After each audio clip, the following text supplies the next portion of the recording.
that I am in my hotel room. I just arrived in Irvine, California.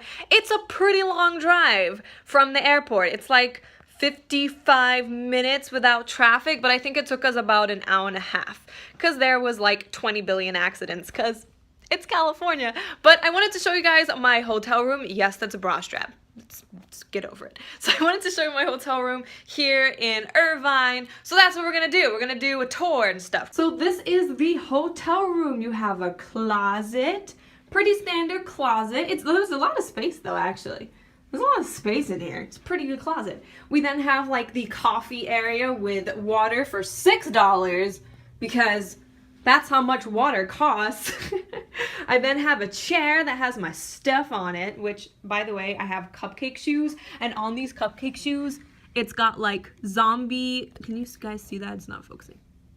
There we go. It's got like zombie food. It's like a zombie head as food and stuff like that. I don't know. I think they're pretty cool.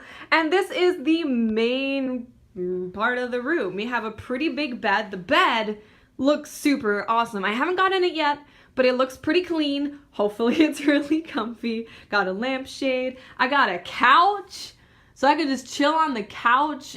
Yeah, I like that. We got a nice size TV.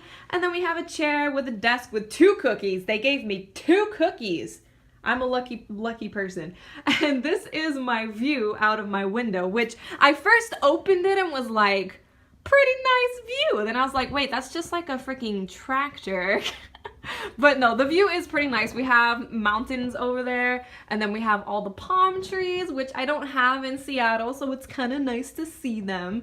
But I actually kind of like this view. I think this is the first view that I've had in a hotel room in one of these places that hasn't been just like a wall. It's really crazy sitting here. Like, I'm in California. I've been flown out here by Blizzard. Hello, it's Blizzard. Like World of Warcraft, Hearthstone. And I'm here. It makes me really emotional. I don't know how people don't get emotional in these situations. Like, I just make videos and put them on the internet. And now I'm here. That's why I always thank you guys so much, because it's absolutely insane. But I'm not gonna just make this a whole soppy thing. Welcome to my hotel room. This is my hotel room. Doesn't that look nice? It looks very nice. This is my hotel room. I will record as much as I can while I'm here, and I will see you guys again at dinner. I'm not very good at this whole vlogging thing. Maybe I'll improve. While I just force myself to vlog everything here, maybe I'll get better at actually vlogging stuff. Potentially.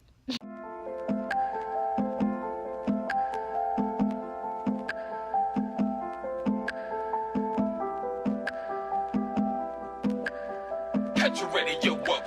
You're also recording. Yeah. That's what we do, right? I still don't know where we're going to eat. Hey, me neither. Somewhere over there.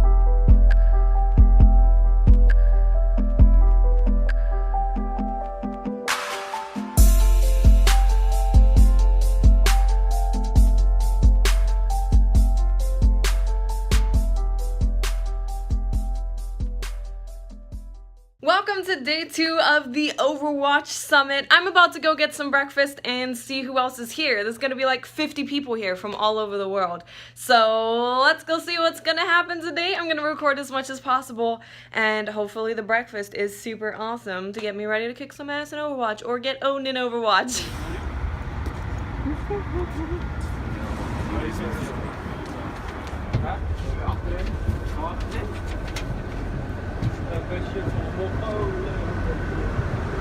Crazy Dutch people.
we are here at Blizzard. Here's the super cool statue that you will see a picture of, and we're about to head inside to the actual studio and talk to developers and play Overwatch on console. So I'm really excited.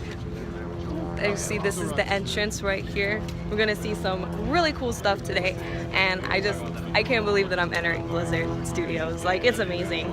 I hope you guys have an amazing time with everything that I show you.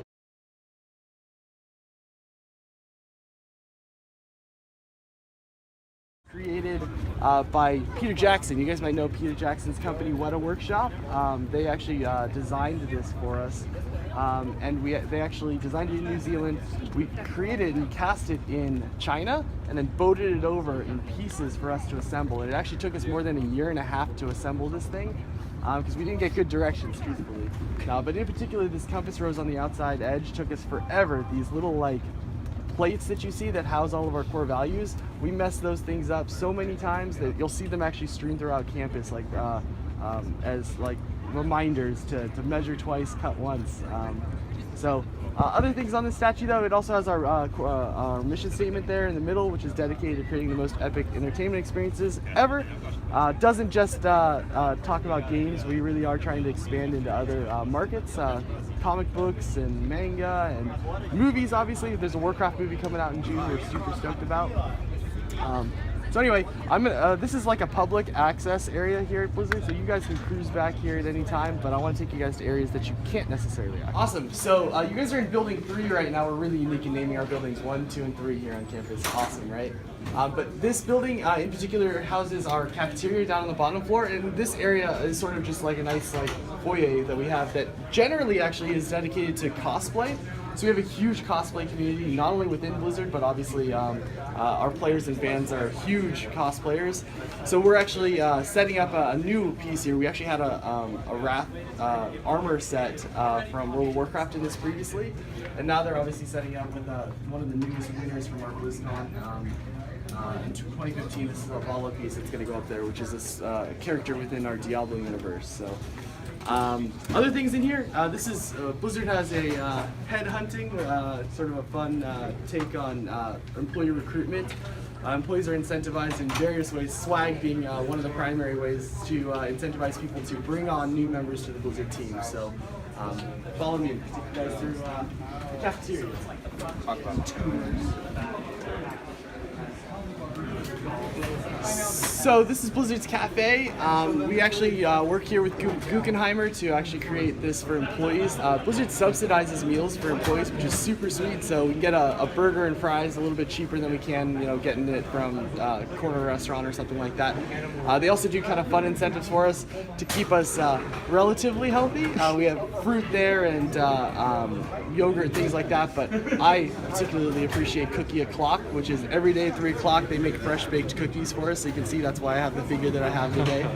It's a super cool group. We're actually going to be expanding this restaurant because, as you can see, it gets super busy during lunchtime. So I'll take you guys this way. We do a holiday party every single year. Super rad.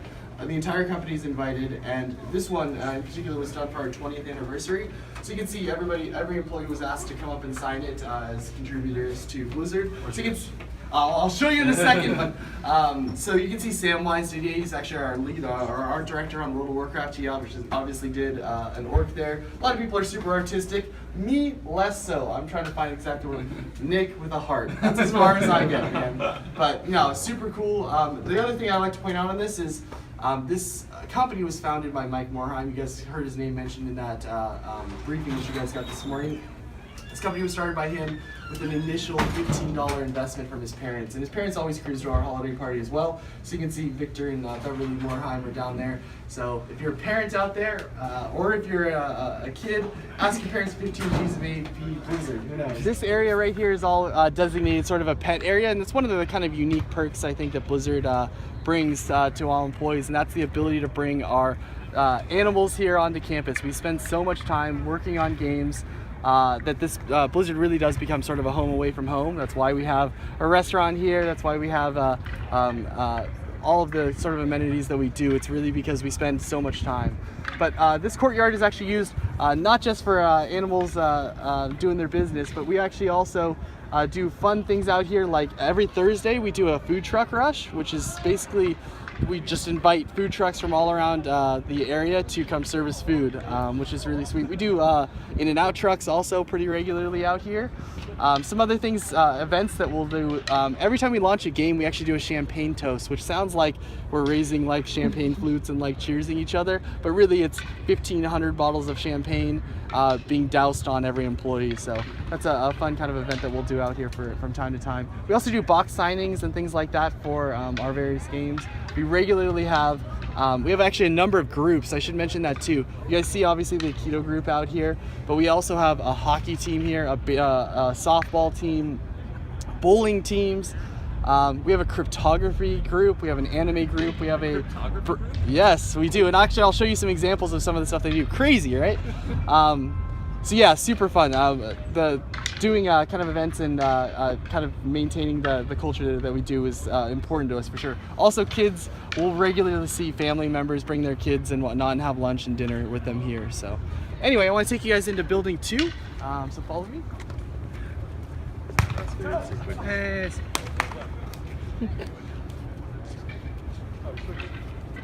All right, so fitness, as you can see, is kind of a big thing here at Blizzard. I usually actually make a joke about like guys, a bunch of slightly overweight white guys being out here embracing their inner like Top Gun scene, but I can't really do that because they're actually playing right now. So, but you heard it here. We also have fun things though. We have a full and a half court basketball court in the back corner there. It also serves as a hockey rink for us too. So it's pretty fun. So you can see them playing there. On the other side of this gate, there's actually a bike trail and walking trail that'll take you 9 miles straight to Laguna Beach if you are brave enough to do that. Blizzard though does a bunch of sort of health and fitness related activities. All of our employees are given Fitbits, which actually I'm not wearing right now, so I'm a bad example of this. But we give Fitbits to every employee. That will track their number of steps in a day. If they walk 5,000 steps in a day, they actually get some extra cash on their paycheck, which is pretty amazing. Other stuff that we do, we also have a 5 and 10K run that we do every year. You can see I also don't participate in that, but some employees do for sure. It's one of the more popular events that we have here. So I'm going to take you guys through Building 2 right here. Building 2 serves as one of our main development buildings. It actually houses 3 development teams. Team 3, by the way, we're also really creative in naming our development teams. We have Team 1, Team 2, Team 3, Team 4, and Team 5. So this houses Team 3, Team 4, and Team 5. All of those guys are actually responsible for game development for Diablo, Overwatch, and Hearthstone respectively. So, but as you guys walk by, I'm gonna walk you guys by this office right here. It's kind of a, in particular, a very cool office. It houses the vice president of our licensed goods. So they are responsible, this guy is responsible for building the relationships with a bunch of partners out there to make sure that we get to the I know, he's not in office right now, right? He'll probably do a demo for us. So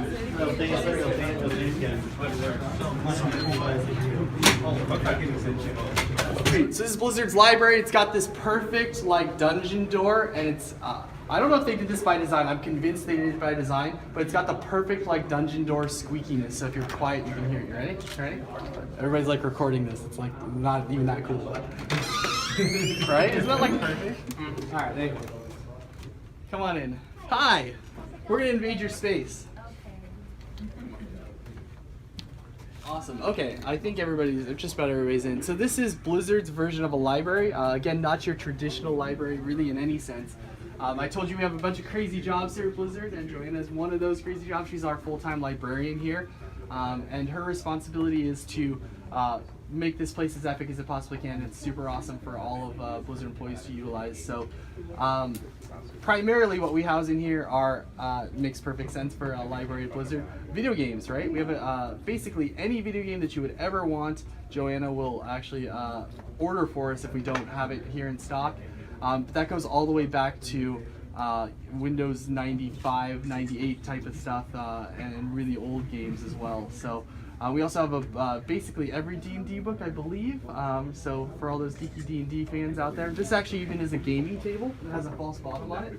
Allows the find the lever. There it is. It actually allows people to play a game of whatever they want to, and then put these slats back on and not have that game interrupted, which is really nice. We'll have employees take lunches and whatnot in this space with some regularity. There's also some fun artifacts in here. You guys can see Frostmourne, which you'll know obviously from the Warcraft universe. That's a rune blade, cursed rune blade that's embedded in ice there. Some other fun things. Some people say that they can see a crazy looking creature on top of this. Fun fact, a Warpletinger will sometimes be up here. And if you can see him, if you play World of Warcraft, you'll know that you can only see him if you are drunk. So if you see something right here, lay off the sauce, for real. All right, follow me. So here's another room. You can see from the cryptography group that we did, so kind of a fun little piece.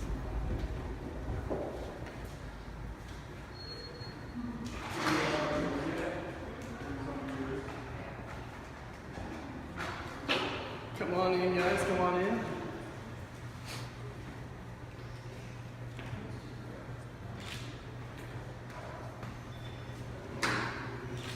Sweet. All right, everybody's in?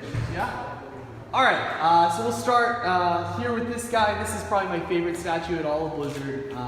This is Tyrael, Tyrael from our Diablo universe. He is probably the protagonist within the Diablo universe. Super cool piece. Again, created by Steve Wang, who's that artist that I told you guys about on all of the other statues.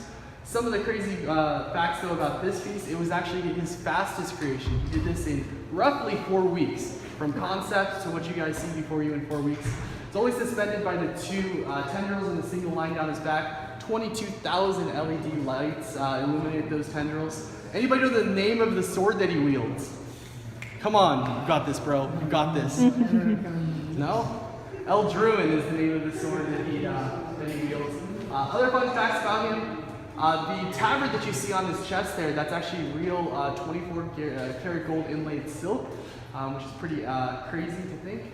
Other things that is about this statue that are interesting. You guys saw that the Diablo team is actually housed in this building, and they have a particular affection for this statue.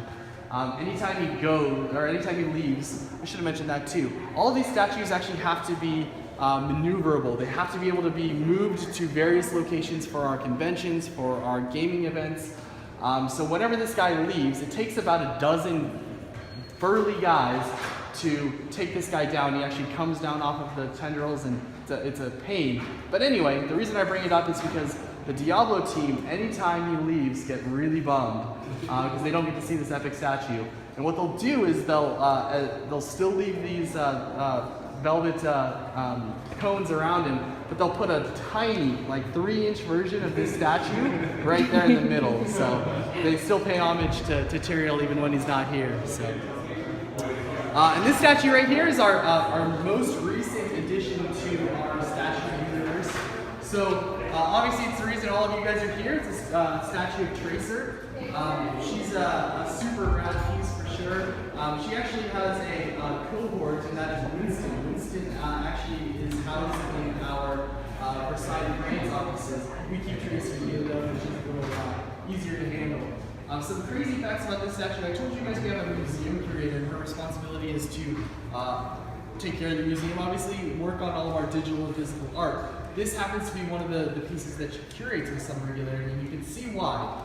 I can give you guys a visual here. We had somebody like taking a picture of Tyrael here and like wanting to get the whole thing, get the whole thing in perspective, went back and actually broke the statue down here at the bottom. So her response, yeah, you can see the crack is still there. It's brand new. It actually just happened very recently on one of our tours. Not one that I was leading, thank goodness. But her responsibility is actually to work with the artist to get things like that repaired. She does that's her full-time job, which is crazy. So this statue was actually one of the longer creations. This one actually took somewhere in the range of 6 or 7 weeks to create because it was done in conjunction with a Winston statue. You guys can see Tracer is one of my personal favorite character within Overwatch. She's rad, super fun to play, very twitchy type of gameplay. uses two auto pistols in her hands, so it's just a really cool piece. Alright guys, I'll talk about these 3 statues. Let me start out by saying Blizzard has a love of statues that break down creation into sort of large pieces. You guys probably saw Gromesh in our main lobby, which we'll go back and double back. I'll give you guys some stories behind that. But this is one of our other lobbies. It houses, as you can see, Nova. You guys might know Nova from our StarCraft universe. Generally speaking, we create all of these statues to kind of show off a new game, either at E3 or BlizzCon. And Nova here is no different. She was actually created for the first playable version of StarCraft Ghost. Now, a lot of you guys are like, dude, what the heck is StarCraft Ghost? Good question. It's a game that actually Blizzard chose not to launch for various reasons. That said, Nova is still a significant and important piece of the StarCraft sort of lore, so she remains here for us. To give you guys some perspective, her face is actually loosely based on Charlize Theron, so you might see some similarities there. This guy over here, a lot of you guys hopefully will know. You're probably not prepared to know, but he is Illidan Stormrage. She's one of the kind of chief antagonists, sometimes a protagonist within our Warcraft universe.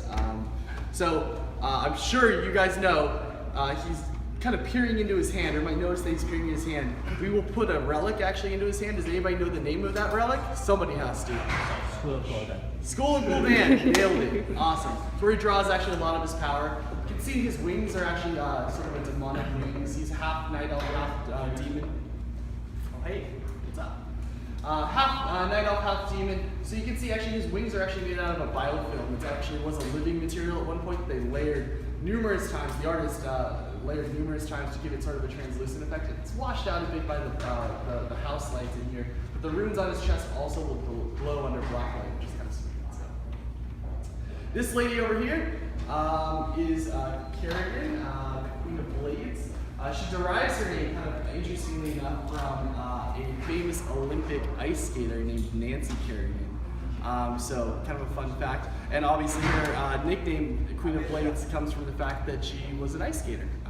But this statue in particular, actually, we have a bronze version of the statue outside of our Versailles, France offices. We actually have offices in 9 different countries around the world. And Versailles gets a bronze version of this lady. So some fun facts about the statue. So she actually is on a rock there with sort of the creep on the rock. That creep is actually also a living matter. It's a biofilm also that actually has to be replaced about every year or so because it does start to dry and crack and get kind of gross. So we replace that with some regularity, which is kind of interesting. Anyway, let me take you guys this direction. All right, so we're back in the lobby. Good tour, right? We're done? No? No, we're all right. Well, I'll keep showing you the other buildings. This is Gromesh. You guys might know Gromesh from our Warcraft universe. This particular piece was done by Steve Wang. He's an artist that we work with on basically every statue that you guys are going to look at today is actually created by him, which is pretty awesome. So he actually is not a Blizzard employee, kind of a fun fact. He actually works with his own company and creates all of the statues that you guys are seeing today in somewhere between 6 and 8 weeks. From concept to what you guys see before you, which just astounds me. I feel like I have laundry that's like a lot older than that. But this guy, some fun facts about him: the deer skin leggings are actually real deer skin, which is crazy. The hair on his head is actually real human hair. So he's really probably the most detailed statue that we've had Steve do for us. And this one was also one of the lengthier projects, from what I understand. Does anybody know the name of the axe that he's wielding? Where's my wild lore guy? You know it? Gorehowl. Yep, nailed it. What about the name of the pit lord whose head he's chopped off here? Manoroth, exactly. So some of the kind of new techniques that this artist used, he uses an epoxy actually for the kind of fell bubbles in the back, which is kind of a unique. It was the first time that the artist ever worked with that type of a material. So anyway, let me flip you guys around. I want to take you through the theater or the museum here, give you some facts here. Before I do, I want to talk with you guys about service awards. So Blizzard is huge on service awards. My receptionist, badass, is here. She's the person who always models our 2-year Stein right there. So at 2 years of work at Blizzard, we give a Stein that is, I promise, always non-alcoholic beverage served in that whenever we present those to two-year employees. At 5 years, we actually do a sword. And that sword is actually unique to the year that the employee was hired. So you can see one of the swords back here. Come on, you guys can cruise through, it's cool. At 10 years, we always give the same shield, and that shield is this one right here. Not exactly this one, but one that looks just like this one. Does anybody know the name of the crest on the shield? Somebody's got to know this. No? Okay, it's the Crest of Lordaeron, which is the human crest within the Warcraft universe. Really important sort of regal crest within the Warcraft universe. At 15 years, we give a platinum ring, and then at 20 years, we actually give this crown right here. That crown was designed again with Weta Workshop, which is the Lord of the Rings company down in New Zealand. At 25 years, Blizzard actually just celebrated our 25th anniversary, and we give one of these. No, we don't give one of these. We give something similar to this, though. We actually give a giant Warhammer that actually costs $25,000 for us to create, which is pretty amazing. So that's what we give for our 5-year employees. So super cool. Follow me. Take you guys into our museum. So I should have mentioned too, that giant gore howl out there, that thing was actually created for the sort of a announcement and some advertising around Warlords of Draenor. So we actually embedded that giant gore howl into the side of a taxi cab, which was a fun promotion for us. And when we created the thing, we were like, well, what do we do with it afterwards? So we brought it here to campus, and we actually had a plan to put that thing into the side of a building. But the Irvine company, who's like the landlord here, was none too pleased with having a giant axe embedded in the side of their building. So there it stays for now, but long term, hopefully we'll get that thing done. So this case right here represents like 2 or 3% of the awards Blizzard has won. I don't know where they keep like some Scrooge McDuck trove of trophies, but anyway. Some of the ones that you guys might be familiar with are the golden monkeys at the top right there. Those come from the Spike TV game award show. But actually, the most prestigious awards in this case are these sort of silvery orb-looking things down here. Those come from the Interactive Arts and Sciences. That's roughly equivalent to the video game industry's like Oscar or Academy Awards. Blizzard, as a studio, has won that award or those awards more than any other, a record 9 times. No other studio, from what I understand, has ever won it more than 5 times, which is pretty crazy. Some other stuff that's kind of cool that's in this case, Blizzard actually holds a number of Guinness Book of World Records for like fastest selling PC game, fastest selling expansion, things like that. The other thing that's kind of interesting in this case is that you guys can see that silver handprint over there on the blue star. Blizzard does a considerable amount of work with the Make-A-Wish Foundation. We actually, it feels like just about every other week or so, we have a little boy or girl cruise onto campus and kind of meet our developers or help the game teams out. That one in particular kind of stands out in all of Blizzard's kind of hearts and minds. That's done by Ezra Cole. He was a little boy who had terminal brain cancer, and his wish was to come onto campus and meet the World of Warcraft development team. He cruised over and actually ended up spending the entire week with us. He was only scheduled for a day, but the team really took to him. And he ended up actually creating a quest within World of Warcraft. That quest still persists today. It's actually voiced by Ezra. It's if you guys have ever been to Mulgore and gone on, which is the Torrent starting area, there's a quest to go find a lost puppy. That lost puppy quest was designed by Ezra, voiced by Ezra, and remains in the game today. So some other things that we did with Ezra, though, we also suited him out in the first ever set of Gladiator armor in Season 1, which for those of you who've ever played WoW know that that's like a very prestigious kind of set. And he also has a mount that he helped create, and that is the Ashes of Alar, which is sort of apropos. It's a Phoenix mount within Warcraft, so very prestigious mount. So I'm going to take you guys this direction. Blizzard has kind of a bunch of niche jobs here, one of which is a museum curator. Her responsibility is actually as a digital and physical art archivist, and then she actually changes out this museum every 6 months or so, depending upon a game launch that we've done or a significant event that we've hit. But other niche jobs that we also have a full-time sculptor on staff. His name is Brian Fay. And when he's not creating statues like this that we actually give to employees, his full-time job is to create statues like these. And these statues generally take him somewhere around 2 months to create, which is pretty insane. And this Diablo statue kind of has a fun story behind it too. He was tasked with creating, obviously, a Diablo statue for the release of Diablo 3. But this statue was sort of a tricky one. It was falling considerably behind schedule. And our partner Sideshow actually wanted to show it off at a convention that they were doing. So generally speaking, we will take die casts of these things and so we can mass produce them and paint them and whatnot. But this guy we sent straight to the convention. And while there, it was damaged. It was actually shattered there. And we actually had to, Brian, I can't even imagine what that phone call must have sounded like. He got a phone call and had to be told that he's going to have to completely recreate this thing from scratch. So took him, this is Diablo Statue, I guess 2.0 is the way you can look at it. So anyway, I want to flip around, guys, because this is, again, is a public area at Blizzard, and I want to take you guys through Building 2. So follow me.